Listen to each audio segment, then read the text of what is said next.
Ah, Moïse, Moïse, l'enfant sauvé des eaux, Moïse entre sa mère génitrice juive et sa mère adoptive égyptienne, Moïse qui se brûle la langue et les lèvres, Moïse le fils, beau-fils du Jéthro, époux de Séphora, le père et le berger, Moïse du buisson ardent, investi par Yahvé, constitué apôtre, Moïse qui guide son peuple enfant ou esclave pour sortir d'Égypte, Moïse écrivant les 10 commandements, Moïse et Aaron, Moïse qui brise les tables de la loi, Moïse qui n'entre pas en terre promise, Moïse au sommet du mont Nebo, mourant sur la bouche de Dieu.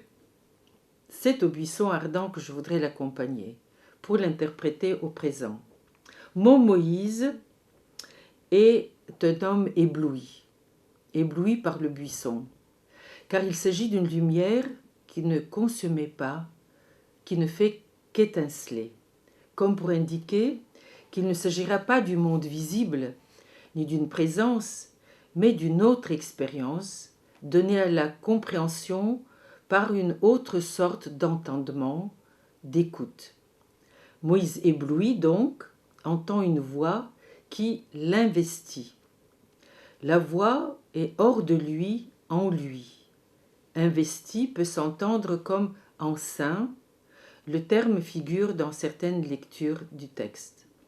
Fécondé donc par Yahvé, devenu comme son époux ou épouse, Moïse est constitué à cette condition seulement comme apôtre, comme intermédiaire entre le Dieu d'Abraham, Isaac et Jacob, qui n'avait pas parlé depuis 400 ans, et son peuple que Moïse saura guider, pour le faire sortir de l'esclavage, lui faire entendre les 10 commandements, à ne pas confondre avec l'idolâtrie qui séduit encore Aaron, ni avec le doute qui par moments séduit Moïse lui-même quand il frappe le rocher par exemple au lieu d'attendre que Dieu agisse.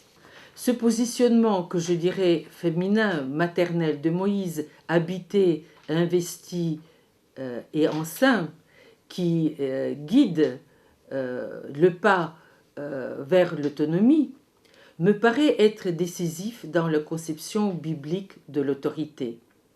Positionnement, je répète, féminin, maternel de Moïse, habité, investi, enceint, qui à cette condition seulement guide le pas vers l'autonomie.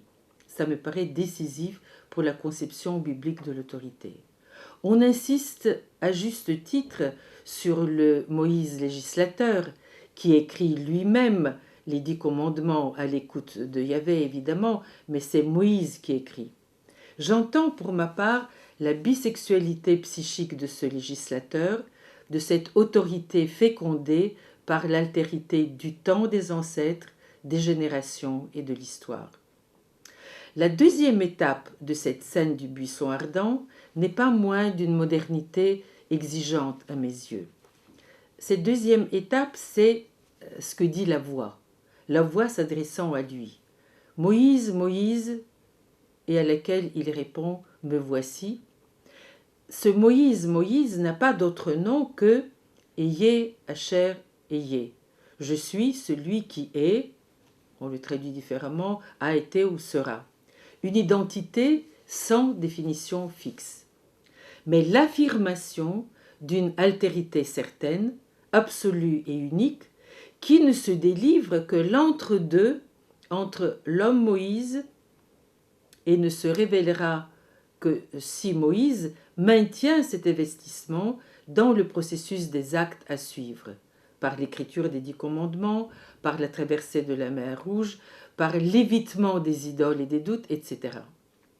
C'est entre-deux, entre donc Dieu et Moïse, qui est le seul sens de Yé, Asher et Yé, et non pas une définition précise. C'est ce qu'il va entendre et ce qu'il va en faire. Dans notre monde moderne du 3e millénaire, ce Eyé, Asher, Eyé n'invite pas à un culte de l'identité, à une définition de l'identité, à une solution par l'identité, mais à la certitude que l'identité est notre antidépresseur, mais à condition de l'entendre et de la construire, reconstruire sans cesse par notre écoute et nos actes. C'est ainsi que l'avait entendu la tradition rabbinique, me semble-t-il, par la voie des interminables interprétations de la Torah qu'elle suit depuis Moïse.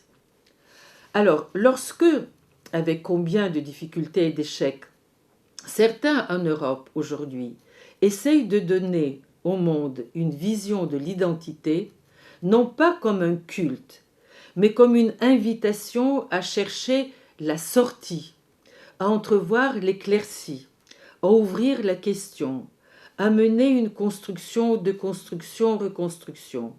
Je reviens au buisson ardent et à ce ayez, Asher ayez. Cet être est à développer, non pas à figer dans un sens donné une fois pour toutes, à méditer sans fin.